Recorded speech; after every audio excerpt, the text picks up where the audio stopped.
monsieur, bonjour, bienvenue dans ce journal. Les titres de cette édition. Puis ce samedi, top départ d'une opération internationale autour de la mémoire de l'esclavage. Elle implique des lycéens d'une douzaine de sites dans le monde, dont la Martinique. Ils vont marcher pour la mémoire. Samedi, à partir de 14h30, aura lieu au Diamant la première étape de la traversée des mémoires. C'est un périple international organisé par l'Institut du Tout-Monde et la Fondation pour la mémoire de l'esclavage. La particularité de cette manifestation, c'est qu'elle implique les lycéens de 12 établissements scolaires à travers le monde et qu'elle débute en Martinique.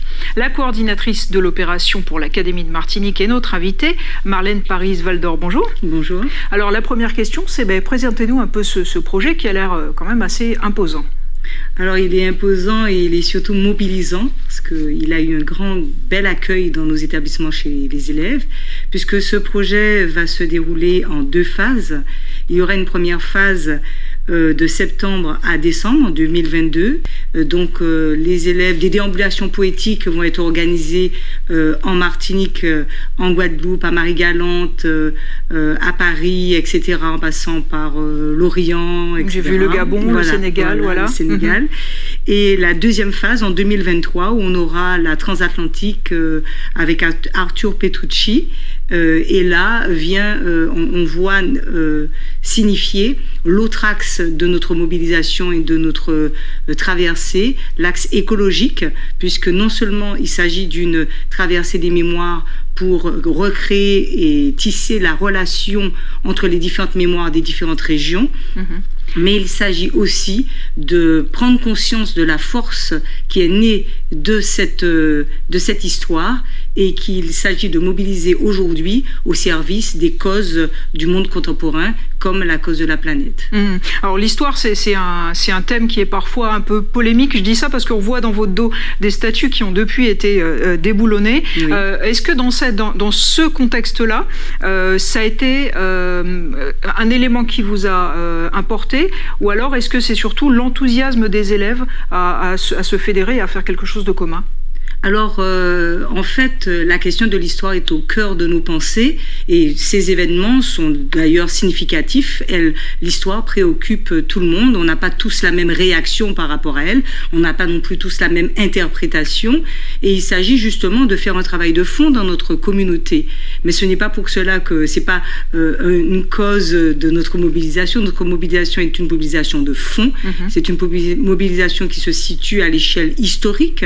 Il s'agit pour nous de replonger dans la mémoire, de reprendre conscience des faits. Et comme disait une de mes élèves, pas simplement de connaître les faits, parce qu'elle disait qu'à l'école, elle faisait les faits et ça lui était pas suffisant. Ce qu'elle veut maintenant, c'est ressentir. Les ressentir, d'accord. Ressentir l'histoire. Et est-ce qu'on les ressent avec cette mise en relation, justement, puisque vous avez des élèves de 12 lycées? Est-ce qu'ils vont se parler? Eh bien oui, ils vont se parler déjà parce qu'ils vont se rencontrer à l'UNESCO, parce qu'en plus des déambulations poétiques qu'ils organisent et qui éveillent leur conscience, ils vont faire une déclaration des mémoires du futur et ils vont tous contribuer à cette déclaration et ils se retrouveront à la fin du périple pour partager autour de ces déambulations. Alors, on aura l'occasion d'y revenir. Je termine en vous posant la question pour samedi. Comment ça va se passer samedi à partir de 14h30? Alors samedi, les lycéens invitent les Martiniquais à 14h30 au Cap 110 où il y aura un premier tableau. Cap 110, c'est le mémorial. Le mémorial du Cap 110, bien sûr, où il y aura un premier tableau sur la thématique du crime et de la souffrance avec Max Telef, avec Jocelyn et Regina. Nous avons des artistes qui ont accepté de collaborer pour cette grande cause.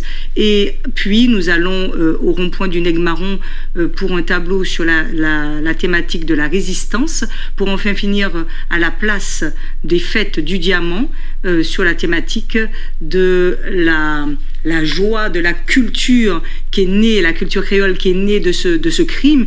Et donc nous allons finalement nous retrouver pour bien prendre conscience qu'une puissance créatrice est née même du crime et qu'il s'agit de mobiliser cette puissance pour assumer le monde contemporain. Merci, une belle conclusion. Merci beaucoup Marlène Paris-Valdor pour cette interview.